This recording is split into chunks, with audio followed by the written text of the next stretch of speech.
Mesdames et messieurs, bonsoir. La télévision d'État en Arménie occidentale vous présente les nouvelles de jour. Voici le principal chapitre d'aujourd'hui.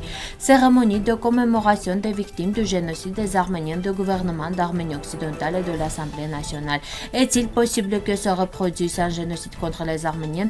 La réponse est unanime. Le génocide commis contre les Arméniens est toujours en cours. Enfant d'Arménie occidentale, Karla Karapetyan, la position négative du gouvernement turc concernant les massacres des Arméniens. La création d'un poste de contrôle par l'Azerbaïdjan sur la route de Berger nuit aux efforts visant à instaurer la confiance dans le processus de paix. Vice-président du département d'État américain. La France appelle l'Azerbaïdjan à remplir ses obligations internationales. Le ministère français des Affaires étrangères sur la création d'un poste de contrôle.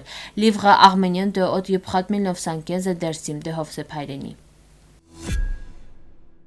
Des membres du gouvernement d'Arménie occidentale dirigés par le premier ministre Seda Melikian, la présidente de l'Assemblée nationale Nelly Haroutunian, des députés d'Arménie occidentale et des citoyens arméniens ainsi qu'un certain nombre de députés vivant en Arménie au nom de la République d'Arménie occidentale au monument aux victimes du génocide commis contre les Arméniens le 24 avril. Une guerre a été déposée et des fleurs ont été déposées à la mémoire des victimes. Les participants ont silencieusement honoré la mémoire des victimes innocentes de la politique de massacre des Arméniens qui dure depuis 1894. À la fin de la cérémonie, le Premier ministre Seda Melikian a accordé une interview à HD TV et Western Armenia TV. De nombreuses personnalités étaient présentes vendredi 21 avril à la salle Chenevier de la Midjies Jamoulin à Bourg-les-Valence au débat de l'association culturelle Arménia sur un nouveau génocide des Arméniens peut-il se reproduire. Étaient présents des membres éminents du gouvernement de l'Arménie occidentale avec son président M. Armenak Abrahamian et ses membres Lydia Markosyan, le chef de la diplomatie. Sans oublier Georg Yeretian, président de l'ancien combattant français de Drôme Artesh, Khosrow Iliozé, président de l'amicale de Malatya, Elijah Jean-Marc Abatou, ex-président de l'Office des sports Valentin grand ami de l'Arménie, et Alen Yekouzian, vice-président d'Arménia et de l'association La Route de Sarkis. Avant de commencer le débat, Grigora Mirzanian, le président d'Arménie, a rappelé qu'à Privas, capitale de l'Ardèche, dimanche 23 avril à 14h, le maire de Privas, Michal Vala, inaugura en Khachkar arménien le premier monument commémoratif du génocide des Arméniens de la ville. Intervention également de Sarkis Damakorzian, Georg Yeretian, Khosrow Iliozer, Simon Melkoyan et Alain Yekouzian qui confirmèrent que les Arméniens, peuple en danger de disparition, sont dans une phase génocidaire continue. Mais ils résisteront encore. Ils sont sur leur territoire depuis plus de 8000 ans et ils ont une force mentale formée au cours de ces millénaires. Avec une certaine vue des choses, de la sagesse et de la force, intervient Armenak Abrahamian. Lydia Markosyan intervient pour présenter l'ensemble des actions juridiques auprès des organisations internationales visant à défendre les droits de la nation arménienne. M. Armenak Abrahamian et Lydia Markosyan remirent des cartes d'identité de l'Arménie occidentale à plusieurs membres de l'association Arménia, puis la médaille de l'Ordre national de mérite de l'Arménie occidentale, médaille pour Osnubara Grigora Mirzanian pour son apport à l'information arménienne et la cause arménienne depuis des décennies. L'article complet est disponible sur notre site web. Karla Karapetyan est une ancienne journaliste de la BBC à la seule présentatrice américaine de l'histoire de BBC World News. Elle a acquis une large reconnaissance grâce à ses documentaires sur le génocide des Arméniens, la Corée du Nord, la Tchétchénie, d'Afghanistan et l'Iran. Elle est née aux États-Unis, a grandi à Los Angeles dans une famille de parents originaires de Van et Sébastien. Dans plusieurs de ses documentaires, elle a évoqué des problèmes mondiaux urgents. Parmi eux figurent les films Children of the Sacred Country sur la Corée du Nord, Lifting the Veil sur l'Afghanistan et Forbidden Iran sur l'Iran. Elle a réalisé le film Screamers sur le génocide des Arméniens avec la participation du groupe de rock System of Down.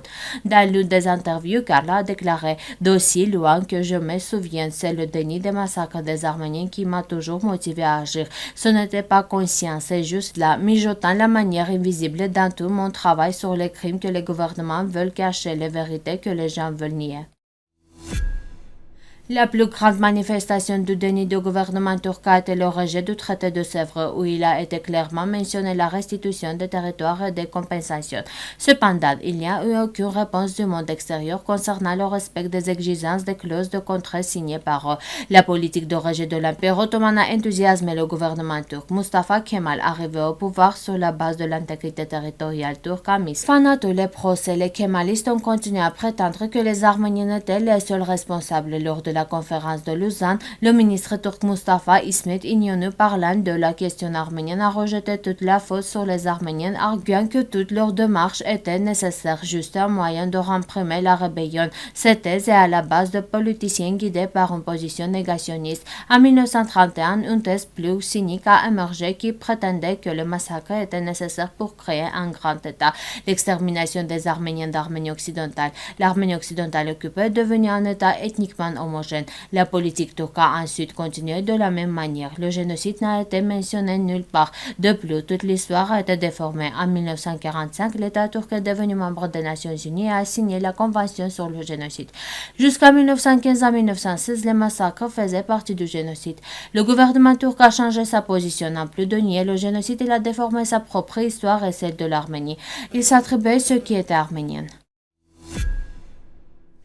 Les États-Unis d'Amérique sont profondément préoccupés par le fait que l'établissement par l'Azerbaïdjan d'un point de contrôle sur la route de Berger nuit aux efforts visant à instaurer la confiance dans le processus de paix, a déclaré Vandad Patel, porte-parole adjoint du département d'État américain. Nous retirons qu'il devait y avoir une circulation libre et ouverte des personnes et du commerce le long de la route de Berger et nous appelons le parti à reprendre les pourparlers paix et à s'abstenir de provocations et d'actions hostiles le long de la frontière.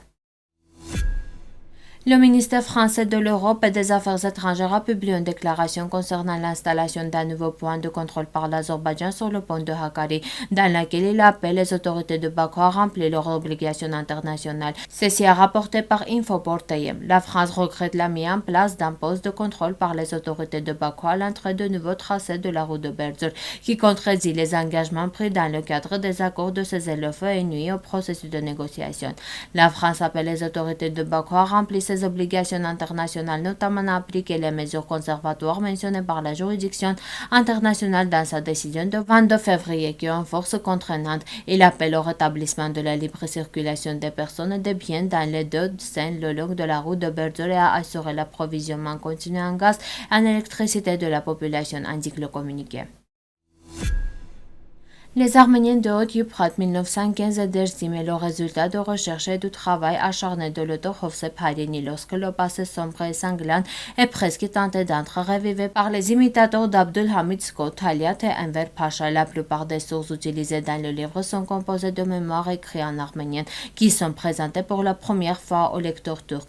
Hovsep Haydeni écrit à propos de son travail. Dans le cadre du 24 avril, je vous présente les Arméniens de l'Euphrate en 1915 et Dersim et une liste de cartes jointes à mon livre. Beaucoup d'entre vous ont vu les cartes de 1915, des routes interétatiques avec des lignes principales. J'ai essayé de montrer la pratique de génocide dans la région sur cette carte. La plupart des crimes odieux ont été commis dans des canyons étroits et des ponts sur les voies navigables l'Euphrate. Les plus célèbres d'entre eux ont été le 3 de Kamar avec 25 000 victimes et le pont de Balou avec 10 000 victimes. Les lignes rouges indiquent d'où les caravans sont positionnés et emmenés en exil. Les points marqués d'une étoile rouge sont des endroits où il y avait peu de résistance. Les lignes de vie représentées en ligne verte reflètent l'emplacement montagneux de Dersim et centre de la région. Profond respect pour la mémoire de toutes les victimes. Merci de votre fidélité. À la fin de notre émission, vous pourrez profiter d'une performance musique folklorique des Arméniennes. Vous pouvez écouter la version complète de la musique sur notre site web.